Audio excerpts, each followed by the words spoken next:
You know, this new book, The Startup Way, is not about startups, actually. It's about entrepreneurial thinking, and I think that it's, I'd like to hear a bit about, maybe to take a step back and say, well, what is entrepreneurial thinking? And we'll talk a bit about how do you actually bring that into a bigger organization, or really any organization. Yeah, first of all, thank you very much for welcoming me here and for coming out in the morning.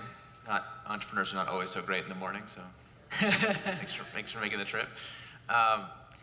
You know, it's funny that people always talk about the distinction between startups and big companies, like they're two different things. And implicit in that separation is the idea that startups are intentionally small companies, which is definitely wrong.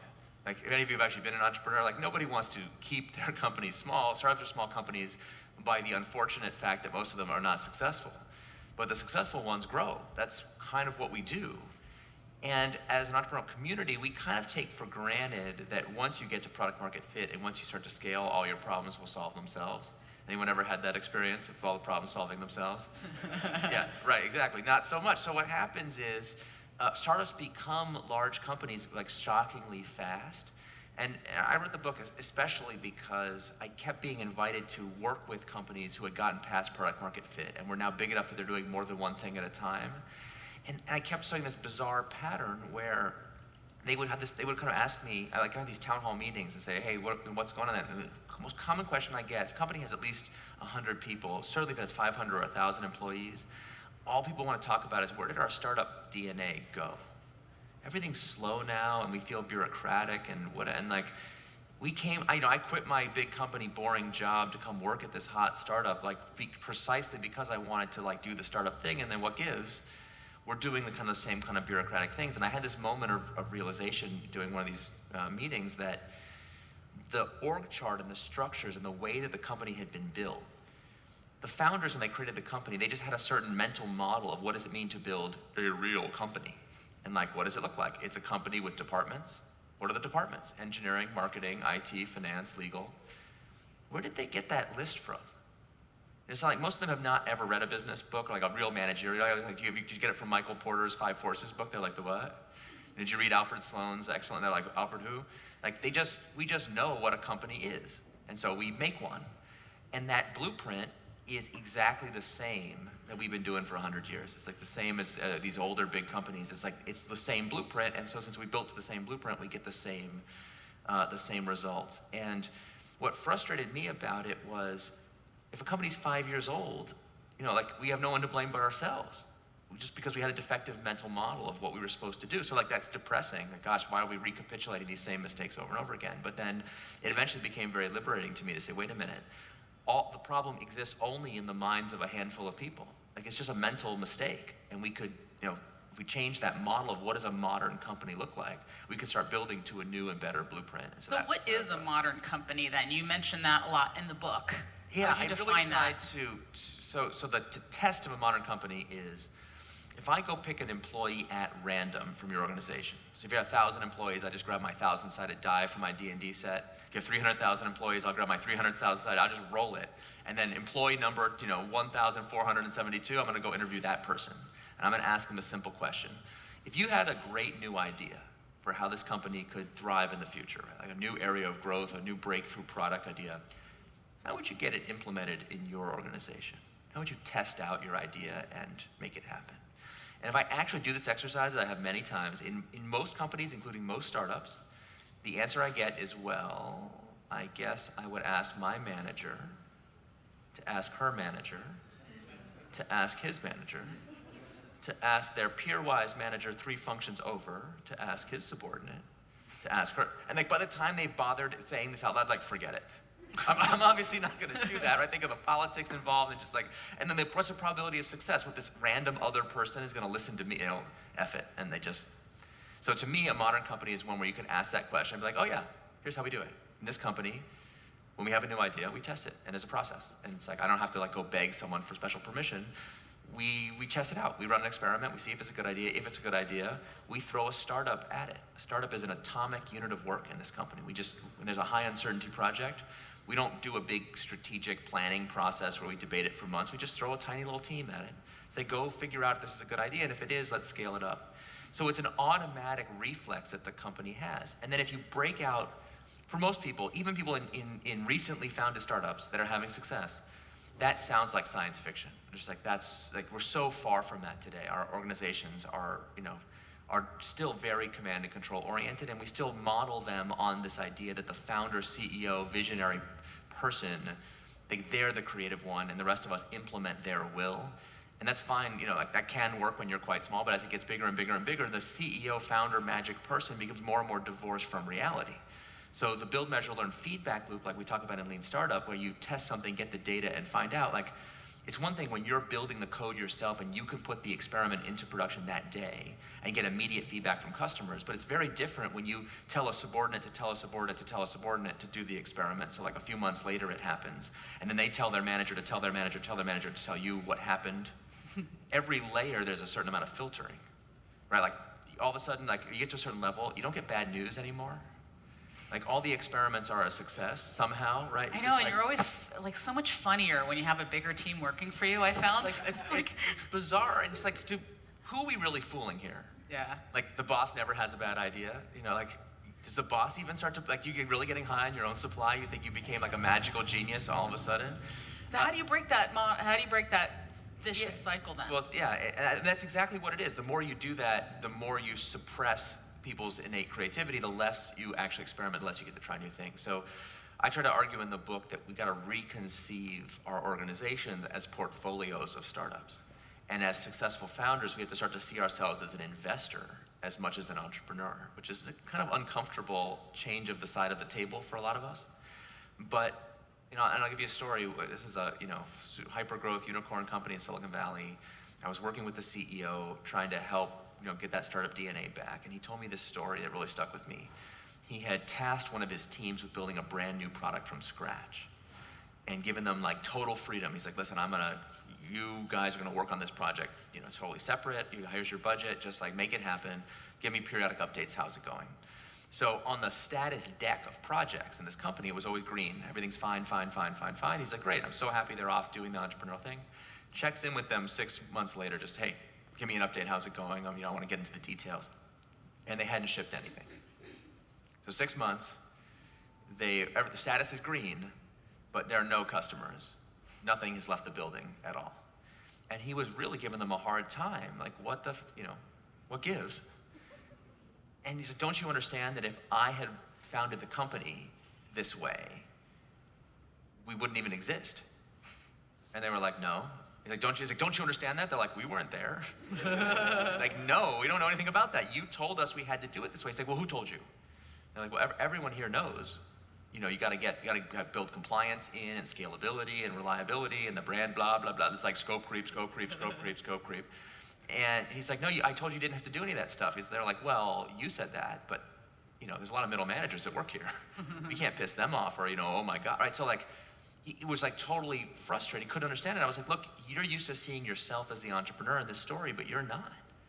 You've empowered an entrepreneur to work for you, but then you haven't given them the resources they need to succeed. And you automatically assume that they would know what to do in a high uncertainty situation because, of course, that's why you're you and did what you did." So to answer your question, we have to build a corporate capability, starting pretty early on in a company's life, to invest and train and support the next generation of entrepreneurs who are going to be able to do the next and the next and the next innovation, so that we don't just rely on having had one good idea that one time. It's like the joke of like, we're lost, but we're making great time. Right, yeah, exactly.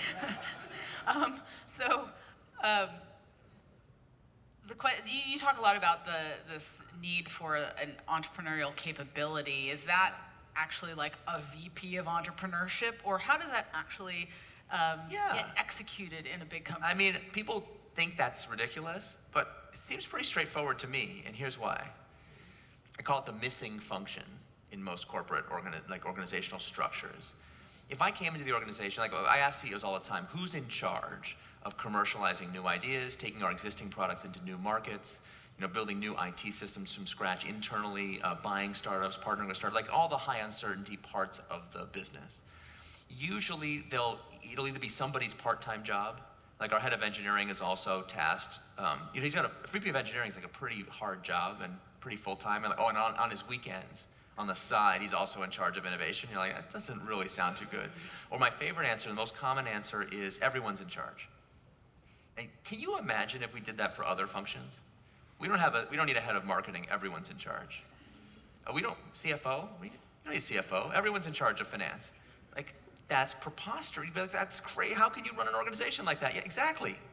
So who's in charge of entrepreneurship?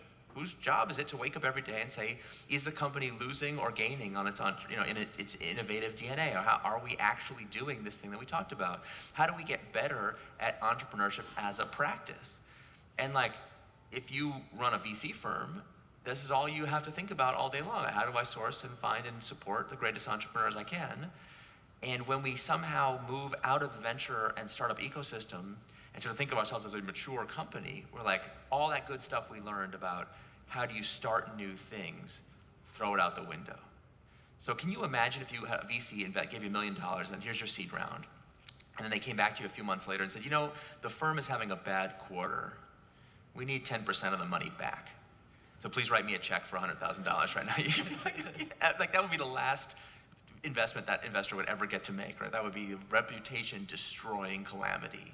And yet most corporate teams are funded this exact same way. Like the budget is constantly being fluctuated as the quarter, I talk to most product managers and they tell me that they spend at least 50% of their time defending their existing budget that they already have.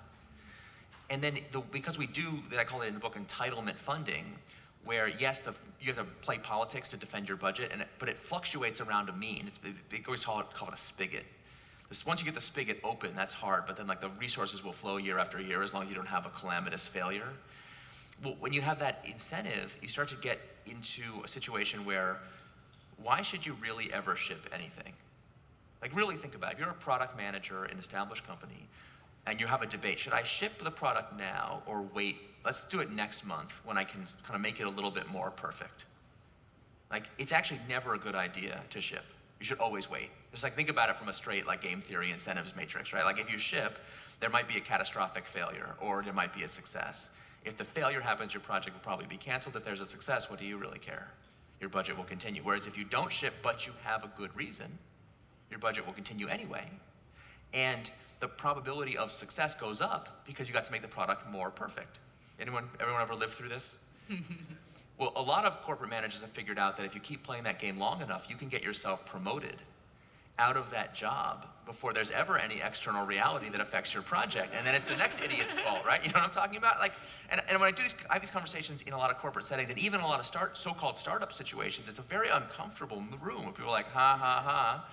Yeah, and I'm like, at your friend's company, they do this all the time, right? Because everyone knows it's going on, but it's totally taboo. We never talk about it because, we're supposed to be pretending that we have a really disciplined strategic resource allocation process and that we don't do politics. You're comparing the big company with being a venture-backed startup. To be fair, in a corporate environment, you do have that, the comfort that, you'll just keep having that budget, whereas VC funding comes in tranches or you have to raise another round. Exactly right.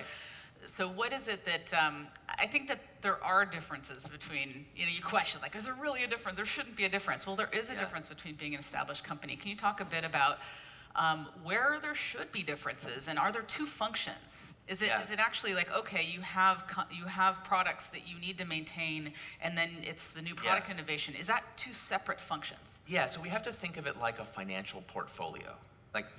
We are so used to thinking in binary categories. You're either a startup or an established company, but that's really not true.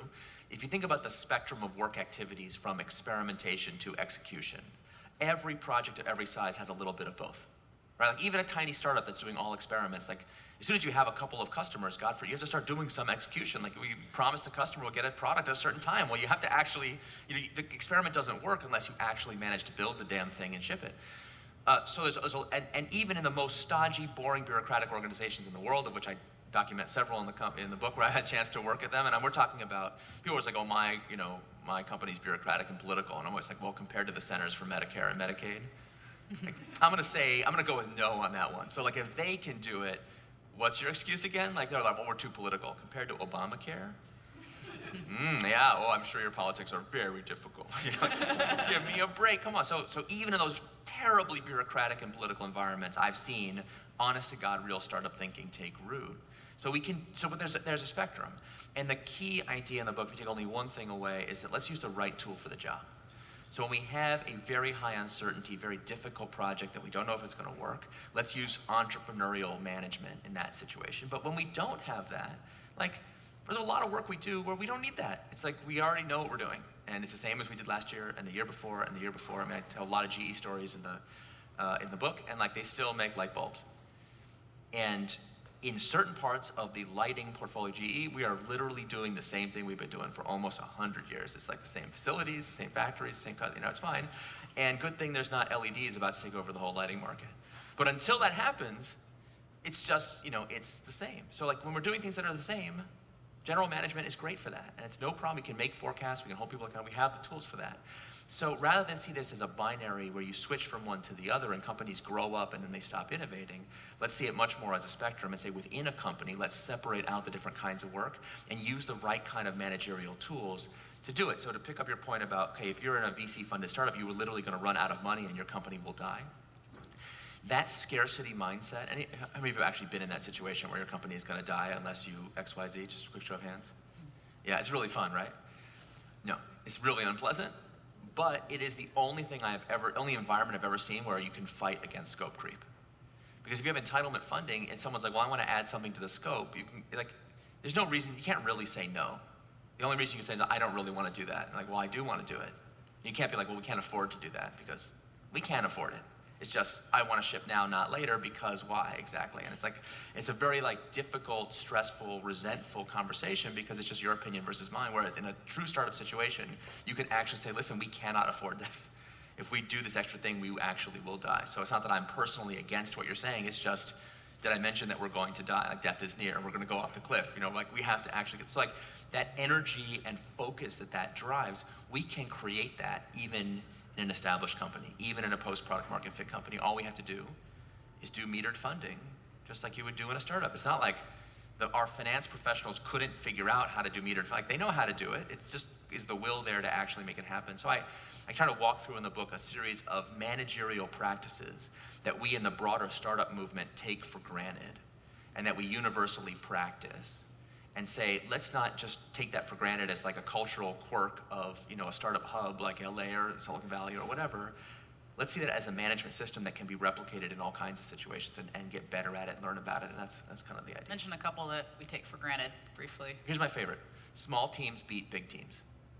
Like, could there be anything more obvious in the universe than that? If that wasn't true, there would be no startups. And yet, when we ourselves start to build teams of any size that we want, we build these huge teams. Like, let's do a program. I hate the word program. Let's gather requirements. I hate the word requirements. Nothing is required except the laws of physics. Everything else is strictly optional. But we get into this mindset where we do these big programs and we do it in a way that we ourselves would never get, let's use small teams, not big teams. Functional silos, we all know that if I show you a startup that has only one function represented, they're really in trouble. Or that's an old idea we figured out a long time ago through trial and error. You can't just only be engineers. At some point, someone's got to run the business. Someone's got to think about marketing. And it's not that you have to hire a professional, but the founder's got to figure it out. You got to do all the functions. You got to be responsible. A lot of organizations, we build these totally segregated silos where we only rarely talk to each other across the silo boundary. And then we build these kind of committees of people from different silos to you do your part and then you hand it to this part and hand it to this part. And not to pick on any silo in particular, but take the design silo. If you look at the silo as a whole, imagine it as a giant, grain silo, like Pringles can, you pop the top off.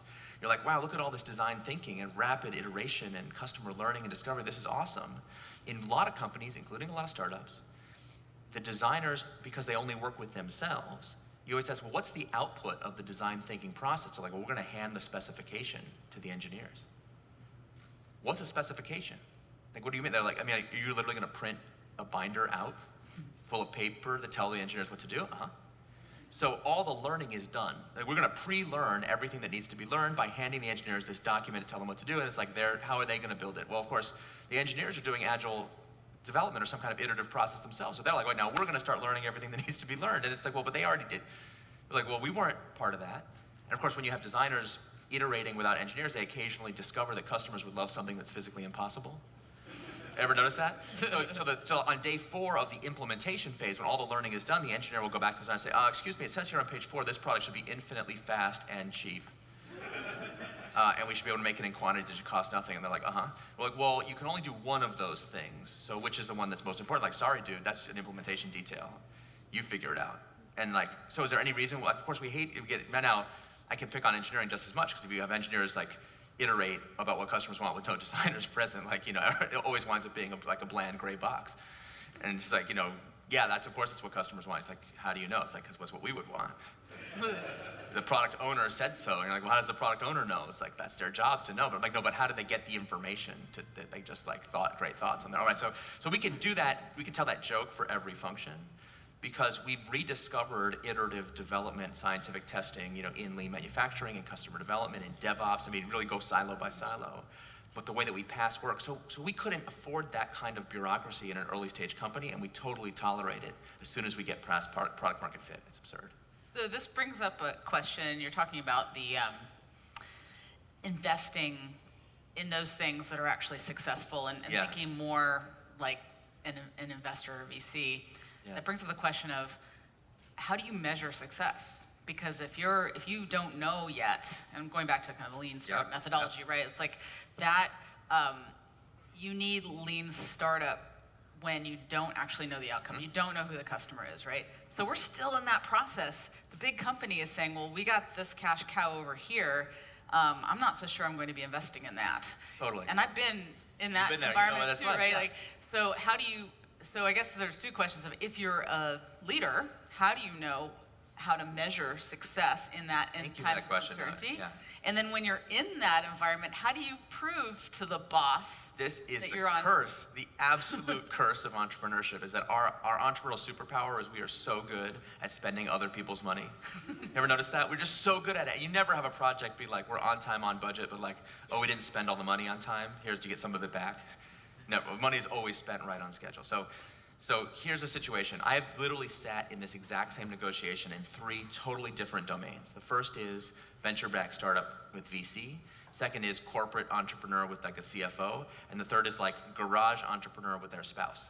It's always the same negotiation. Act 1, honey, VC, CFO, have I got a deal for you?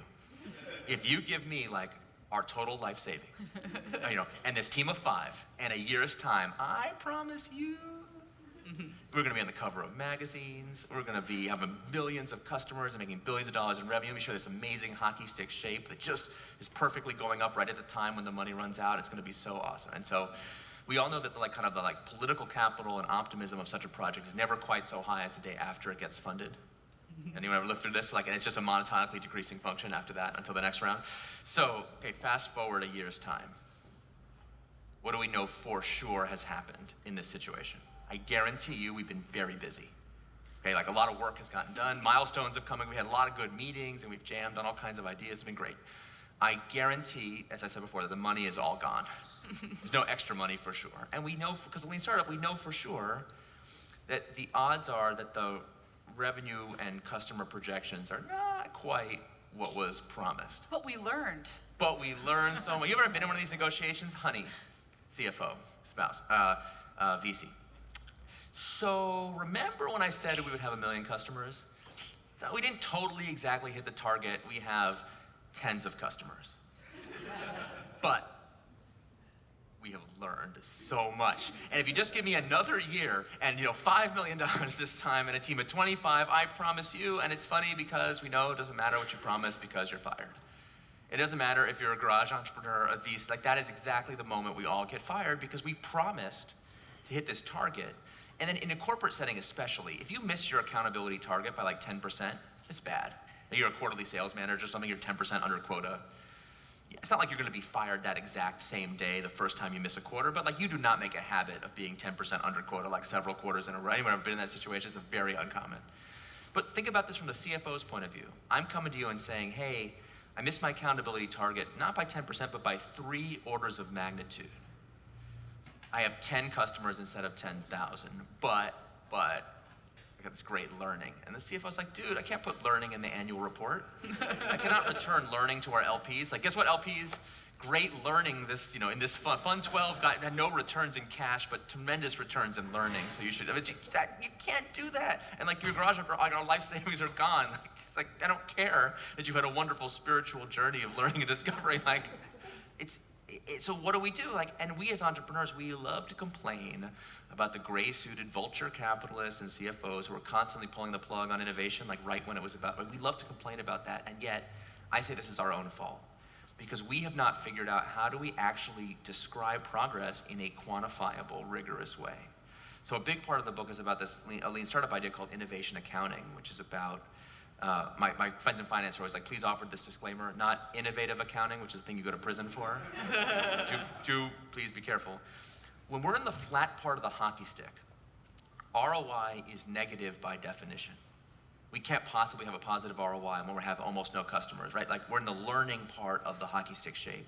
So how do we demonstrate that we're making progress, to your point? We have to develop a rigor around the leading indicators of future growth. This is the most boring part, so I'm not gonna get into it now unless you really, really want me to, because it's accounting still and it's really boring, but like please do, like if you don't try this at home unless you learn the math of it, it actually matters, the details matter a lot. But once we master this discipline, it gives us a framework for demonstrating in a rigorous way to even the most cynical, gray-suited finance person, VC or CFO or whatever, that the learning that we're getting period after period is in fact financially valuable and that we're getting closer to product market fit. And if you read the literature on product market fit, the thing that always drove me the most crazy as an entrepreneur is that basically you know it when you see it. So like if anyone, as an advisor, I get calls from startups all the time, can I have your advice? My favorite question to get is I'm trying to figure out if my company's achieved product market fit or not. And I'm always like, listen, if you have time to call me and ask me this question, I guarantee you have not achieved product market fit. If you've ever lived through product market fit, you are so busy you want to die. But like not because you're like scrambling around, you have too many customers and you literally cannot like package up the things to get them out the door fast enough to fulfill the demand. It's a very visceral experience. It's a wonderful experience. But it's just as scary as not having found it. Totally. Like, oh my God, everyone wants terrifying. it now. And like now all of a sudden you have something to lose, which is like very scary. Most entrepreneurs don't ever have that experience, but like actually it's quite scary. But the problem with that is how do I know if I'm like really close to product market fit or infinitely far away? The people who say you'll know it when you see it are just like, well, that's not my problem. Call me when you have it. Like if you're a VC, you're like, just call me when you have it. That's what I don't care, just call me when you have it. So I think we have to do better than that. We have to be able to say mathematically, quantitatively, how close are we to product market fit? Because then we can start to judge are our experiments being productive or not at producing learning that is in fact valuable and scientifically valid. And that's, I think as an industry, if we want to actually become more meritocratic and overcome a bunch of our problems, this is a discipline we're gonna have to get really good at. The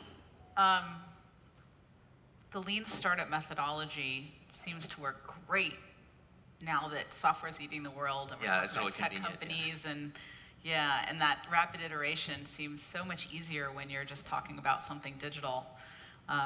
It is interesting though that it does have its origins in lean manufacturing. Yeah. So how does this tie back and how realistic is this in a company where those iteration cycles are much longer? I really, I had claimed when I wrote the Lean Startup this could be used in all kinds of different industries and situations, and including like very high, long cycle time physical products, but I didn't really know if that was true or not. It was just an assertion. Seemed like a deduction of the theory it should be true. And so one of the really gratifying things about the last 6 years is having got to put that to the test in a lot of different industries. And I mean, I'm talking a lot, you name it, like we've done projects in that area in the Lean Startup movement, and like, deep sea oil drilling and like what. Like what does a minimum viable product look like in deep sea oil drilling? Yeah, well, I don't know how much you guys really want to learn about how deep sea oil drilling works, but like one of the really difficult parts of deep sea oil drilling is that you're, a mile up from the site of the thing happening, and if you have a safety or like problem and the problem is you're up here and the drill is down there, and it's like an irreducible, probably can't just like swim down and be like, see how it's going. So we did it and I talk a lot about GE in the book because we did a lot of these kind of crazy projects in all the different businesses. So like we did a project where, the conventional way is that you have this like hydraulic switch, cutoff thing, and that you have to like figure out through the signals what's going on down there. Anyway, they had a better, like super high-tech, fancy way of instantaneously being able to visualize what's happening and then do the cutoff, like not like after considered a debate, but like instantly when there's a problem. And so part of the challenge of a thing like that is you have to produce the super high-tech like gizmo, which, I mean, this thing is like it's not an app, okay? This thing is like as big as your house. But like much more difficult than that is you have to go convince deep sea oil rig developers to buy it from you and install it in the rig. Now, the upside, I'm gonna get all these stats wrong now because there was a brief moment in time where I knew everything there was to know about deep sea oil drilling, so I was working with this team, and now of course I've long since forgotten. I can't remember, I think they told me that the average rig, if they have downtime for any reason, costs them on average like $1 million a day for downtime. So first of all, I'm gonna come in and have some planned maintenance to put this thing on your rig is not in any way an attractive offer.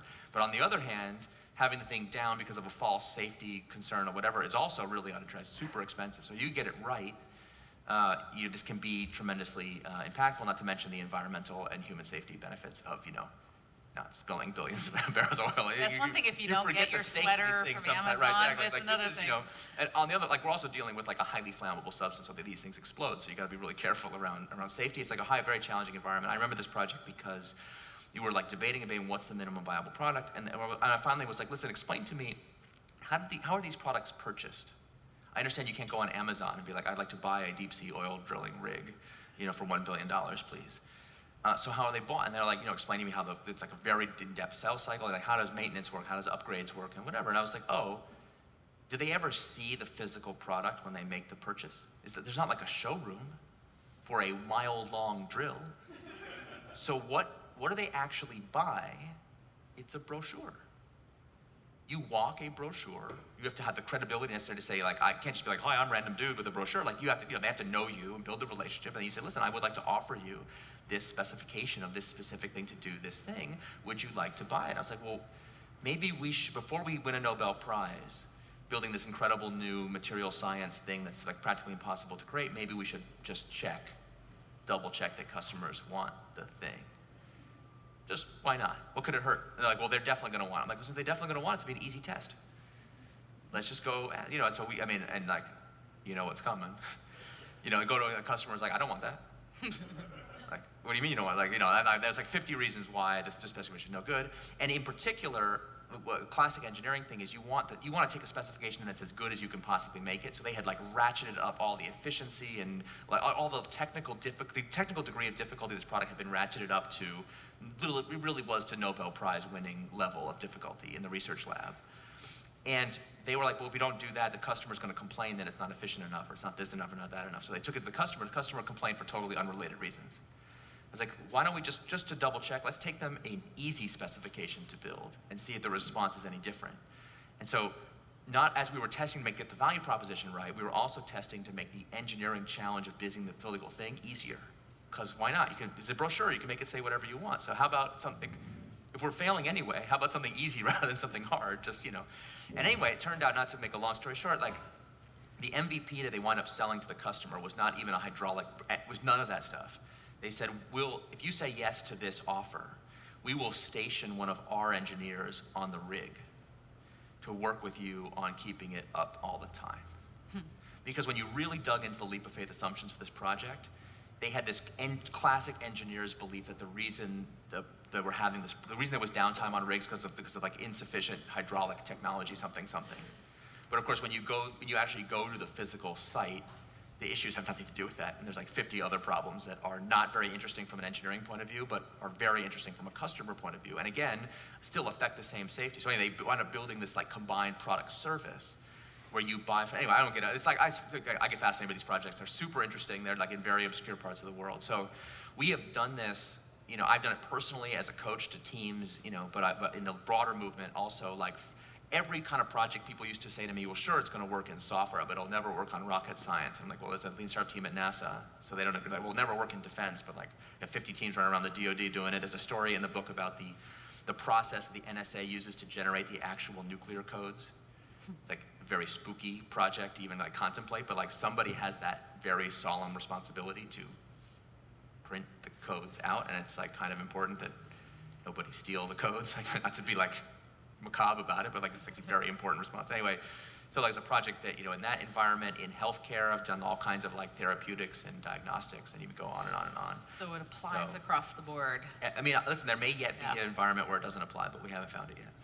Well, and I think that the real lesson there is to think, well, what is that minimum viable product? What do you need in order to learn? And it may not be very much at all. It's often not what you think it is, and a running joke at GE is like, no one wants to have a minimum viable engine. So they was just like, no one, that was always the resistance we would get, I don't want to build something that, they'd be always like, kid, this is not software that can explode. And one of the happiest days of my time at GE, I trained thousands and thousands of their managers, a huge program called FastWorks. And I routinely meet companies who tell me they're too big to do lean startup, where their total employee count is smaller than the number of managers we trained at GE in lean startup. So I was like, I don't take that excuse anymore. I'm like, yeah, I don't think so. And like, they'd be like, how big is your company? Like, oh, we have $3 billion in revenue. I'm like, it's okay. By GE standards, that wouldn't be a very big division though. So no offense, but what's your excuse again? Like, I don't mean to be rude. I'm not a very good consultant. You can see why I don't get hired that often. Like, it's everything's your own fault. And also, like, I'm not that impressed with the difficulty of your business. Not a great message. But I like being able to tell the truth. One of the things that was really cool was we did so many of these trainings, and GE had a really smart insight at the beginning of the transformation, is that we didn't do software at all at first. It was all either hard engineering problems, like the deep sea oil drilling engine. We did a combined cycle power plant. We did a neonatal incubator. We did a refrigerator. We did Miss GE. So like just did every kind of thing you can do. We did IT systems and internal compliance and regulatory systems.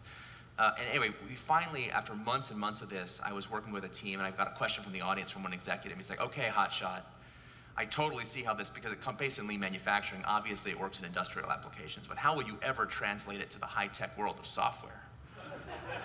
And I was like, step into my office, my friend. Fine, this is the first question I've been asked in 2 years where I know the answer to it. Like, he'd gotten so far into the industrial application, it took a while for them to get it. But that question you asked of like, what really is the minimum viable product? I can tell you story after story after story where, like one of the stories in the book where we took an engine project and we took the cycle time to market from 5 years down to 6 months. So like a true order of magnitude improvement. I don't know anything about engine development, so I couldn't figure out how to make that happen. But the engineers themselves, once the conceptual reframe happened, had no trouble. And they kind of started to play like Name That Tune. So one of the engineers was like, well, if you were willing to just cut down the use cases down to just this one, we could get that done in 2 years. And then another engineer's like, well, hold on. If you only want to ship it to one customer, we don't need to do this. Then we could take the supply chain down. And one of the engineers was like, well, we could just go buy one of our competitors' engines, like spray paint our logo over it.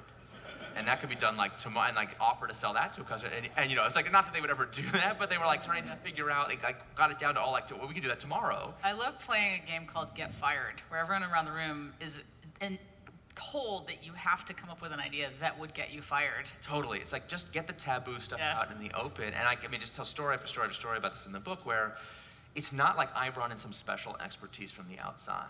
Is that these companies themselves, once they learn to reframe what problem we're trying to solve, from make the fantasy plan look as good as you possibly can to let's actually learn what customers really want, like no kidding, then the existing employees themselves have all this creativity and passion and energy that gets unlocked. It really is like breaking these nuclear bonds and all. You just see this incredible explosion.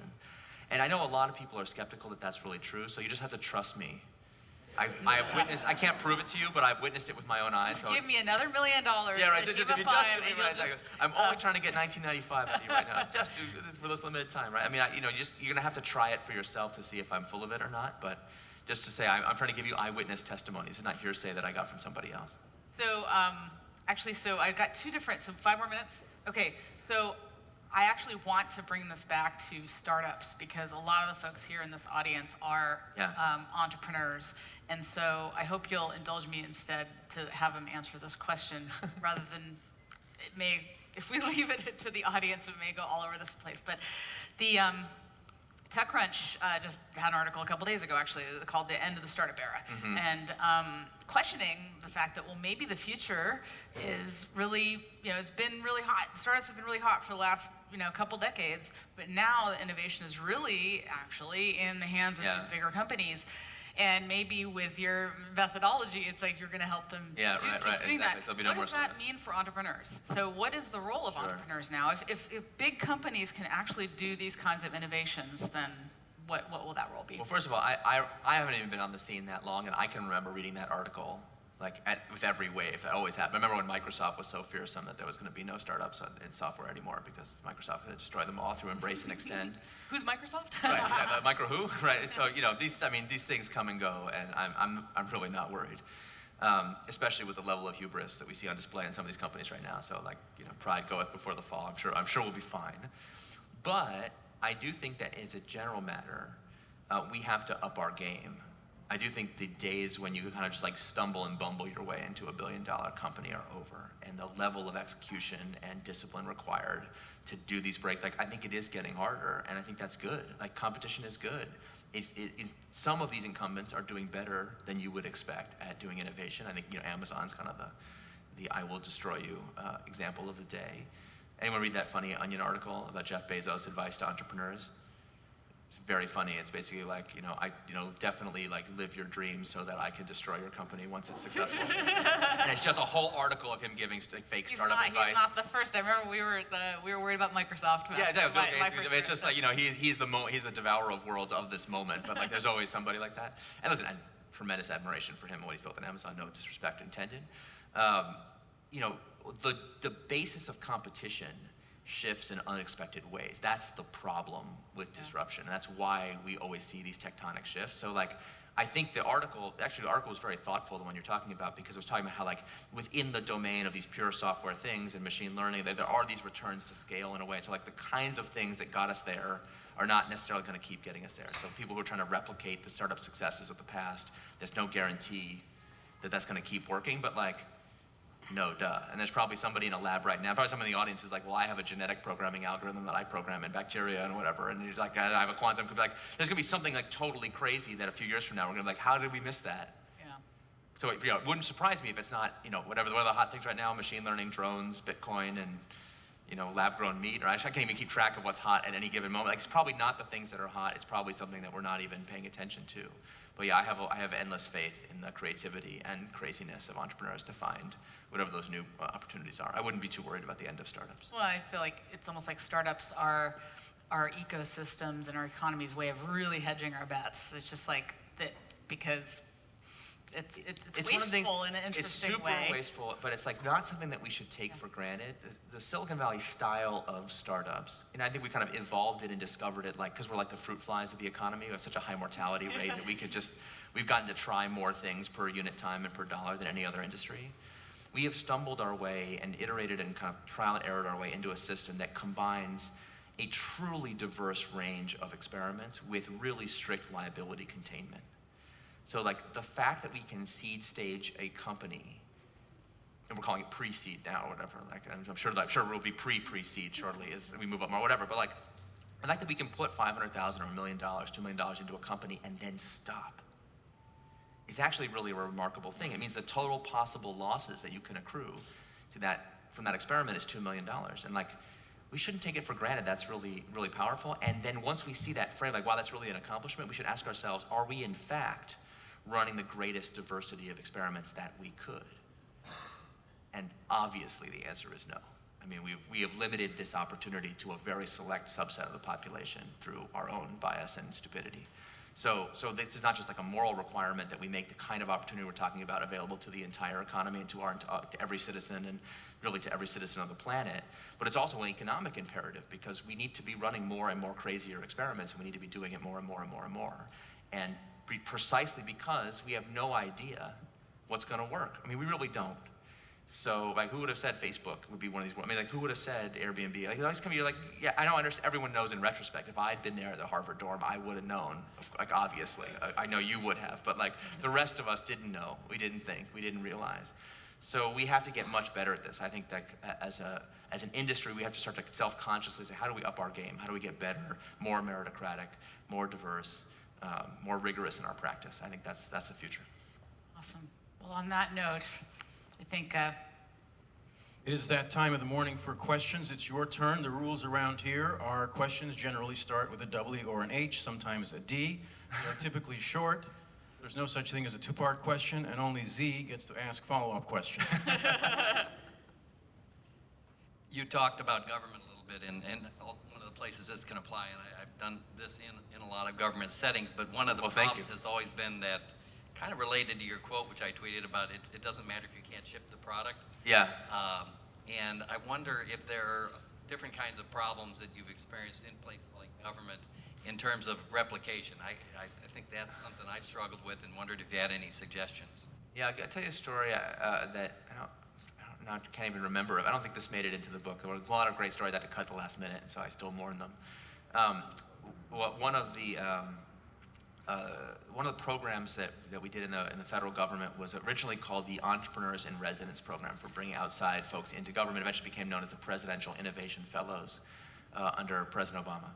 And I remember in the first class, there was this real question about how are we going to make sure that the teams that come in will have sufficient executive support from the agencies to not get totally destroyed by the middle managers. And Anish Chopra, who was the CTO at that time, and Todd Park, who eventually wound up being his successor, were working on this program. They had this really great idea, just like a clever hack that you could try. They turned it into a competition. So they said, we're going to bring in, I think it was like 25 amazing, high-quality talents from outside. Each of them is going to be paired with an internal agency staffer. So we're not going to have outside entrepreneurs telling you what to do. We're going to go find the good ideas that already exist in the bureaucracy and then empower those people with extra resources. And so, of course, every agency was like, oh, what's that? Free resources paid for by the White House? Like, tell me more. And like, well, okay, so if you would like to have one of these teams in your agency, you have to put in a bid. What's the bid? How much money? That's not a financial bid. You have to say how much support you're going to give at the executive level to this team to make them start. And the first round, and then they did it in rounds. So first round of applications, they would all be like, well, the undersecretary for whatever is deputy, assistant, da-da-da-da-da, will make sure that, and they'd be like, oh, that's interesting, but Commerce said here that the deputy himself is going to be on the team. And then you'd be like, oh, well. And that, so each round, people would start to really up their game. They're like, oh, no. The under cabinet of affairs, whatever, is going to personally oversee it. And by the end of it, every one of those teams had cabinet secretary level support. It's like the only way to win this competition would be like the cabinet secretary, him or herself, will guarantee the yada. And just like that forced the agencies to ask themselves, do we really want this thing running around? And some of the agencies said, you know what? Screw that. Life is too short for entrepreneurs. Like, no, thank you.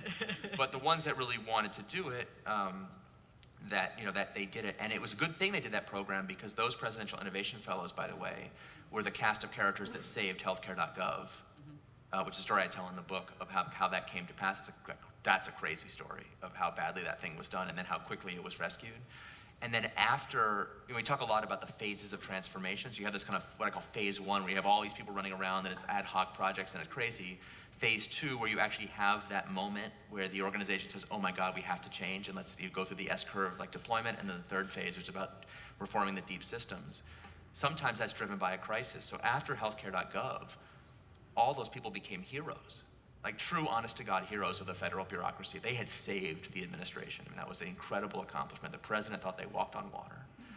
And every cabinet level and sub-cabinet level appointee was like, oh my God, if I have an IT-related project in my roadmap, if I do it the safe and conventional way, I could wind up on CNN every day, as an example of government waste. And they put the fear of God into everybody. And all of a sudden, what a way of flipping the story, huh?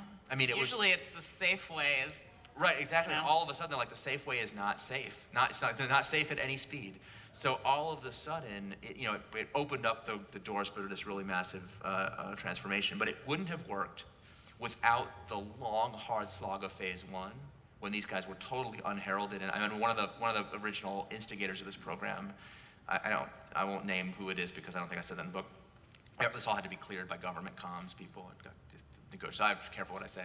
But was literally on their way out the door on vacation when the crisis hit. They were like, I can't take this anymore. I've been at this for 5 years. Just screw it. The bureaucracy's never going to change. It was like, well, I'll take a vacation before I formally give notice. That's when healthcare.gov blew up while they were on vacation, and they were summoned, get back to the bat signal went up, get back here, there's no vacation for you, do the thing, and they did the transformation, and then boom, now, all those people became heads of agencies like 18F and USDS, and I mean, the work that they've done has been really, really remarkable. So if you don't know those stories, you should definitely check them out. Mm-hmm.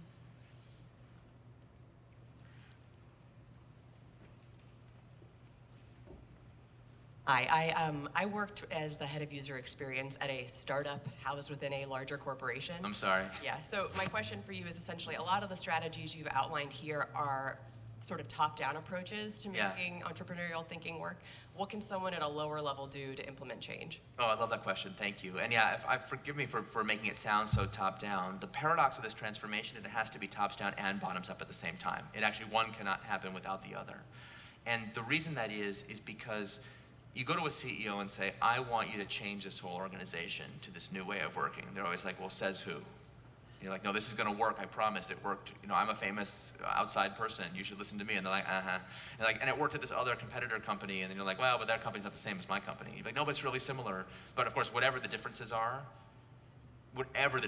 people will seize on them as the reason why they don't have to do it. I was literally once with a consumer packaged goods company, and they were like, well, we're not like GE. They, we don't, and we're not into it. We don't make stuff like that. They're like, I'm like, just give me an example. We're not a financial services company. We don't listen to Citi. We don't want to listen to Procter & Gamble. We don't listen to, and finally, I finally found an example of someone else who sold in grocery stores just like them. I'm like, but that's a different aisle of the store. Okay. In other words, you just don't want to do it. Okay, fine. If you don't want to do it, like, I'm just visiting, but you have to live here. So what do I care? You don't want to do it? Don't do it. You asked me to come to this meeting and tell you don't want to do it. Like, Deming has a great quote that it is not necessary to change. Survival is not mandatory. And like, okay, no problem. I'd be happy for a startup to eat your lunch, and then they'll work this way. There's no sweat off my back. I think that's probably better for my friends on Sand Hill Road, so to hell with you. Again, see why I'm a terrific consultant. So in order for this to work, even at the executive level, you have to be able to translate these abstract ideas and make them the company's own. People forget that even in lean manufacturing, like the ultimate, like the preeminent managerial success story of the last 50 years, at Toyota, that invented lean manufacturing, they don't call it lean manufacturing. They don't say, oh, we read it in some book about us, ourselves, and we do it that, like, no, they call it the Toyota production system so that they can feel free to change it and evolve it whenever they want. They don't have to get some outside idiot's permission. So every company I've seen do this successfully has made it their own and done this translation. That's true for USDS and 18F. I was just talking about FastWorks at GE, Design for Delight and Intuit. There's the program they call D10X at Citi. You're about to hear some awesome news about a program that's happening at P&G. Anyway, the companies have really made it their own. Airbnb has its own very distinctive way of doing this. It's really different from how they do it at Dropbox, which is really different than how they do it at Twilio, right? Like, you gotta make it your own. That can't happen without a lot of grassroots early adopters going way out on a limb to try this out on their own. And so the most important thing is that whatever level of managerial power you have, within your sphere of discretion, start to experiment and see what works. And don't take my word for it, or any other so-called guru, okay? There's no gurus in business. It's not a spiritual quest, okay? Let's just give me a break. I'm of the Peter Drucker school. He said, people call me a guru because they can't spell charlatan. Okay, I'm not your guru. There are no gurus here. Like, it's just business, okay? It's not, it's very important. It's very good. Like, a lot of good things can happen, but like, we're not achieving nirvana. We're trying to make companies, work. It's not rocket science. It's not spiritual quest. It's just doing the work. So, you can't take it on faith. This is a scientific theory, which means it makes very specific predictions about what will happen if you try to do these things in your own domain. And it's not, but if you read the books, the predictions are not of the form, if you do this, everything will be easy and great. Like, it makes very specific predictions about the kinds of resistance and pain you will endure if you try to build a minimum viable product. So go see if the theory is right, and then see if the benefits are worth the pain, and if so, start to get those success stories under your belt so that you can start to socialize within the company, not, hey, we're doing lean startup like this guy said, but like, we have our own internal program, and hey, we're starting to see how, given in our culture, in our specific business challenges, this can really work. I'll tell you a funny story just between us. There's a secret meeting of Google product managers who meet and talk occasionally to me and among each other about lean startup, but it has to be a secret, because Google has such a not invented here culture that they can't say that we're doing lean startup or any kind of outside jargon buzzword or people go crazy. So they've created a totally fabricated Google translation of all these concepts. They don't use any of our terminology. It's all and they just, if you ask them are you doing some outside thing? They would be like, how dare you suggest such a thing? It's a purely Google internal thing. We get together every once in a while to strategize and talk about it, because that's what's necessary for that culture. God bless. I don't care. I don't need the credit. I don't need to know about it. Just make it work for the context of the organization that you're in. And then if the theory's wrong, if you actually find one of those situations where this doesn't apply, please, you write a book about it and tell me about it. I want to learn from you. The ultimate test for the lean startup movement is we stand for whatever works. So if this is the best way, we're excited, but come on, what is this, the last business book that ever needs to be written? Like, we're done. I can tell my publisher, shut it down now. We found the end of management. Like, it's all over. Like, come on, let's be honest about this. We're going to discover more and better things that a few years from now are going to make what we're doing now seem like garbage. And there are a lot of challenges that people can imagine or will face, and Yeah, some we wanna of those hear are about them, teach external us. That's pressures, terrific. right? So, Absolutely. especially if you're a public company, you're going to have those quarterly pressures. Absolutely. Maybe can you briefly tell everybody what's your day job? Oh, about my day job. Oh, sure, yeah. I run a company called the Long-Term Stock Exchange. So we're a new way for companies to be public without the short-term pressure. So, it's, I don't know how much you want. I'm happy to talk about it if people want to get into it, but a new corporate governance paradigm that changes both manager and investor behavior at the same time to get us jointly incentivized for the long term. So kind of get away from this epidemic of short-termism that's destroying our capital markets and entrepreneurial ecosystem. It's really refreshing, and it's ironic because, in a way, you have to have that patience in order to be able to do those really quick iterations. It's an absolutely total paradox that the more short-term the management culture of the company, the more they do giant waterfall programs that take forever. Because they only have two modes. They have projects that can be held accountable within the quarter and other. And there's tremendous incentives to create an other, because once you're outside the accountability system, there's no accountability at all. You can do whatever you want for as long as you can get away with it. So like, why do we have these like 5-year monster IT projects that become a black hole of resources? It's because they're in the other bucket. So instead of saying we're going to have short-term pressure combined with long-term programs, let's flip it around. Let's emulate Toyota and Jeff Bezos and these people who have a long-term philosophy at the start that makes them able to sustain the patience required to do rapid experimentation. That's really exciting. I think you. it's time, right? Time for two more questions. Let's do two quick Two more questions. Great. All right. Okay. Make them count. Just wondering whether you're trying to build out a team or find the right folks in a larger organization, what kinds of traits or personality types or Sure. skills that you're looking for to help build out the right team to do it the right way. As long as a company has at least 1,000 employees, you can just go ask any middle manager to see their little black book and say, listen, when you have the unfortunate situation of being assigned a disaster project that's going to be career suicide for whoever you assign it to, who do you call? Like who's a good person to be assigned to that kind of project where you have to be a real idiot to do it? And so once you get to a certain size, every manager's like, oh, God forbid I ever find myself in that situation. You really want to talk to so-and-so.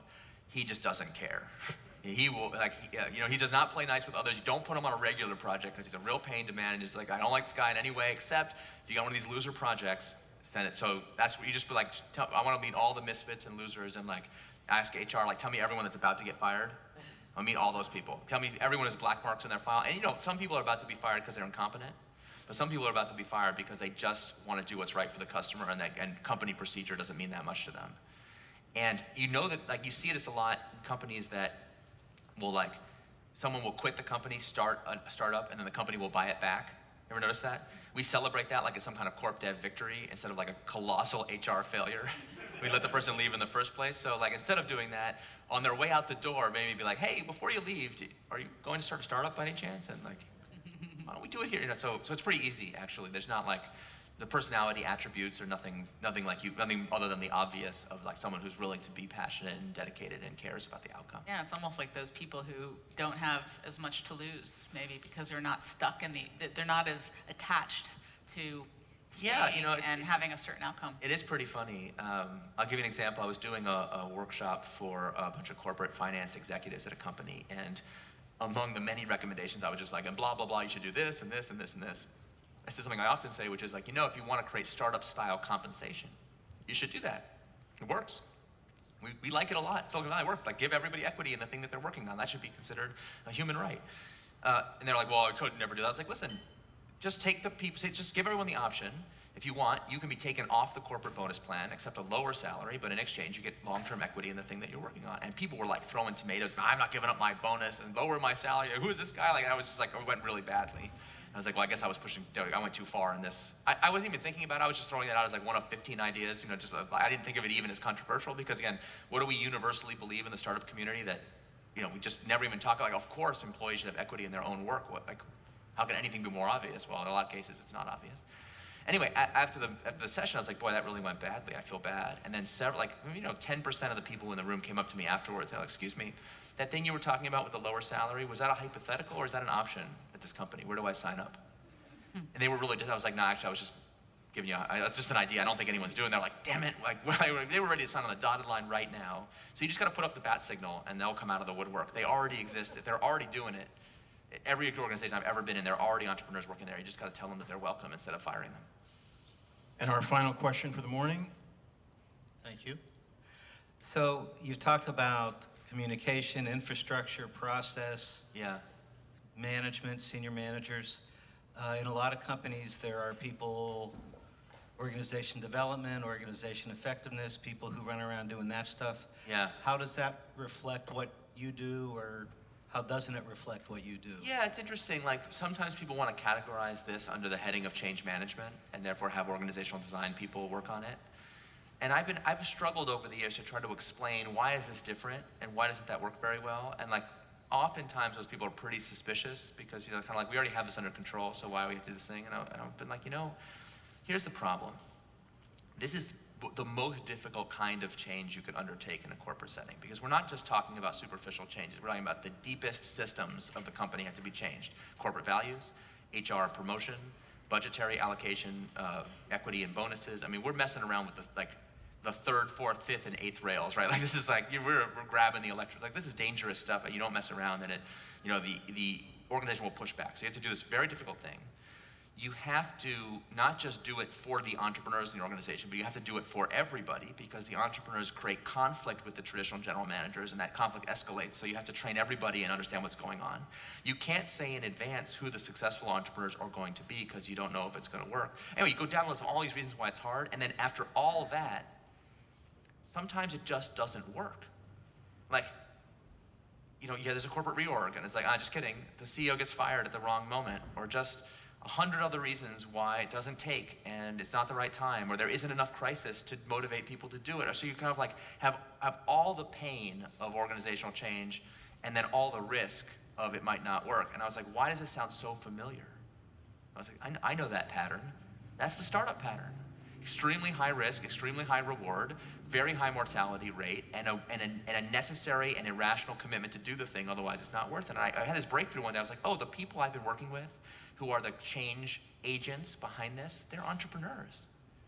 If you call them an organizational design, whatever, they would bristle and say, how dare you suggest such a thing? I'm a business person trying to drive it. Like, I was like, they're entrepreneurs, so we should consider corporate transformation as a subset of corporate entrepreneurship and manage it accordingly. And once you make that conceptual leap, you start to realize, oh, there's actually a lot of different places on the org chart that today we treat as different that we ought to treat as the same. I call it in the book, the unified theory of entrepreneurship. All those things are entrepreneurial activity. Let's manage them centrally. Let's have cross-training between them. Let's get good at all of them all together. And then you can employ change management and organizational design and corporate training professionals to help drive the change in the same way that a startup will hire functional specialists all the time. But we wouldn't confuse the functional specialist hired gun for the visionary CEO founder. Those are distinct roles. And so once you realize that, then you see this is actually a special kind of project for a special kind of person. Thank you for that question.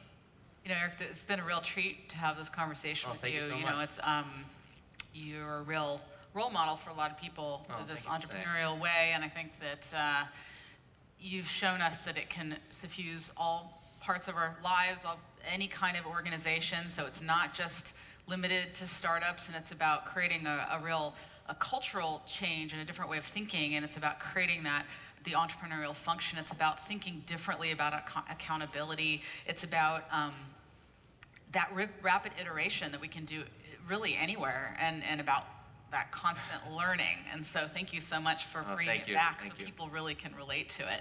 Thank you. And thank you all so much for coming. Thanks for the great questions. It was really an honor to be here. Thank you.